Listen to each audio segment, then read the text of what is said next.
Magandang araw po sa inyo lahat. Lalo na po sa aking guro na si Sir Neil Christopher Ananya.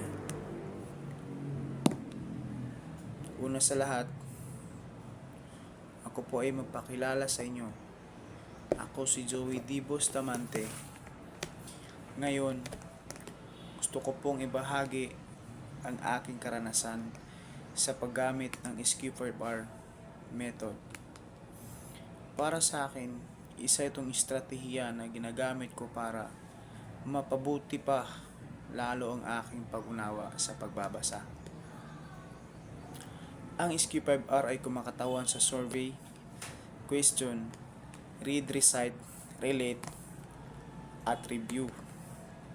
Naging mausisa din ako kung paano makatulong sa akin ang mga metodong ito para mas maunawaan ko ng maigi ang mga komplikadong teksto at mas epektibong matatandaan ang mga impormasyon.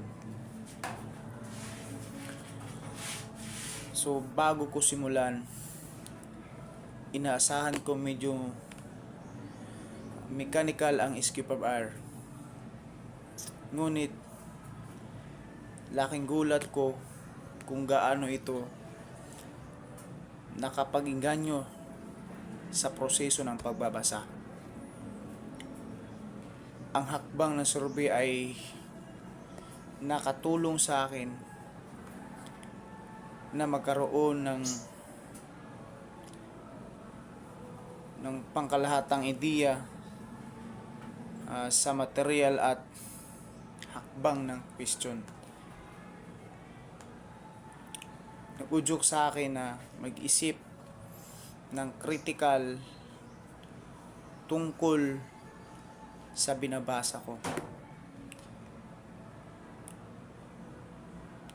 Nalaman ko na ang SQ5R ay hindi lamang makatulong, ngunit mas naging kasiyahan rin ito sa pag-aaral.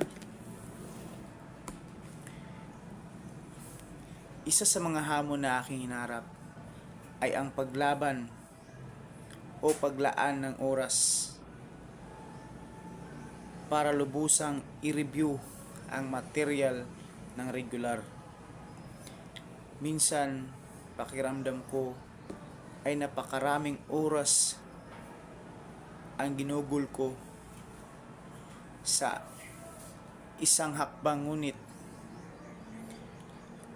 napagtanto ko na ang bawat hakbang ay mahalaga para sa nakatagong impormasyon. Hindi ko rin alam kung paano epektibong i-relate ang mga bagong impormasyon sa mga alam ko na noon. Ngunit sa pagsasanay, nagsimula akong makakita ng mga koneksyon na hindi ko pa napansin noon.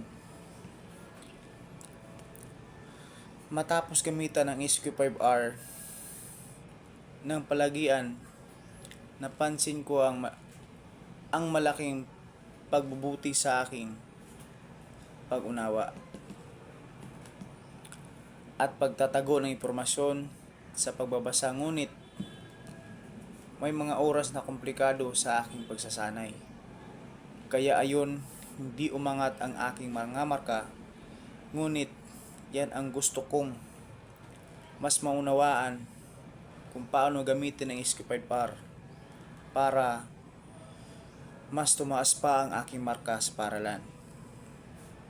Halimbawa, sa aking klase, sa kasanayan, mas malinaw kung na maisummarize ang mga komplikadong pangyayari at maiugnay ang mga ito sa mas malawak na mga tema. Mas organisado rin ang aking mga notes at mas maunawaan kung paano lalapitan ang mga iba't ibang uri ng teksto. Sa konklusyon, ang SQ5R may naging isang malaking tulong para sa akin. Hindi lamang ito pinapabuti ang aking kasanayan sa pagbabasa, ngunit nakatulong din ito sa akin na maging isang mas aktibo at epektibong mag-aaral.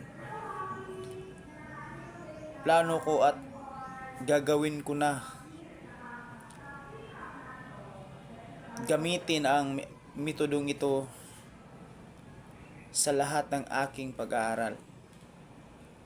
At irerekomenda ko ito sa sinumang gustong mapabuti ang kanilang pag-unawa at pagtatago ng mga impormasyon sa pagbabasa. Hanggang dito na lang po ang bidyong ito. Magandang araw sa inyong lahat. Lalong-lalo na sa iyo, sir. Salamat po.